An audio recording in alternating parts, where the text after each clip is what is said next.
Welcome back to another video. क्या आप जानते हैं फाइटर जेट की रफ्तार और ताकत से उड़ जाएंगे आपके होश। दोस्तों, जब बात फाइटर जेट की है तो मन में सबसे पहला सवाल आता है कि ये हवा में इतनी तेज उड़ते कैसे हैं और उनकी ताकत आखिर होती कितनी है। ये हवा में इतनी तेज उड़ते कैसे हैं और उनकी ताकत आखिर होती कितनी है। आज हम आपको फाइटर जेट की दुनिया में लेकर चलते हैं, जहाँ रफ्तार और पावर का जलवा देखने को मिलता है। फाइटर जेट की स्पीड, क्या आपने सुना है सुपरसोनिक से भी तेज?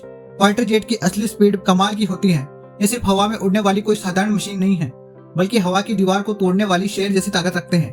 कई फाइटर जेट की स्पीड 1500 किलोमीटर प्रति घंटा से लेकर 2500 किलोमीटर प्रति घंटा तक होती है। मतलब एक सेकंड में ये 700 मीटर से ज्यादा सफर कर सकते हैं। आखिर क्यों है इतनी तेज? क्योंकि फाइटर जेट को दुश्मन की आंखों से बचना होता है और किसी भी खतरे का तुरंत जवाब देना होता है। इसलिए ये अपने पंख फैलाकर हवा को चीरते हुए बिजली की तरह दौड़ते हैं। ताकत और हथियार, फाइटर जेट का असली खौफनाक पहलू। स्पीड के साथ फाइटर जेट की ताकत भी कमाल की होती है। इनमें आधुनिक मिसाइलें, बम और तोपें लगी होती हैं जो दुश्मन के ठिकानों को मिनटों में तहस नहस कर सकती हैं।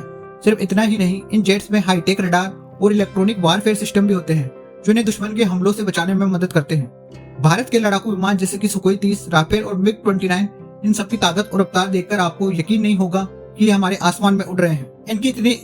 इनकी ताकत इतनी जबरदस्त है कि ये दुश्मन की हर चाल पर चकमा दे सकते हैं। फाइटर जेट के पायलट, वो असली हीरो। इतनी तेजी और ताकत को कंट्रोल करना आसान नहीं होता। इसके लिए बहादुर और कुशल पायलट्स की जरूरत होती है। ये पायलट कई वर्षों तक ट्रेनिंग लेते हैं ताकि वे जटिल और खतरनाक परिस्थितियों में भी सही फैसले ले सके। फाइटर जेट की स्पीड और ताकत का प्रभाव। फाइटर जेट सिर्फ युद्ध का हिस्सा नहीं, बल्कि देश की सुरक्षा और शांति का प्रतीक भी है। जब हमारे पास इतने ताकतवर और तेज विमान होंगे तो हमारा दुश्मन भी सोच समझकर ही कदम उठाएगा। Bureau report.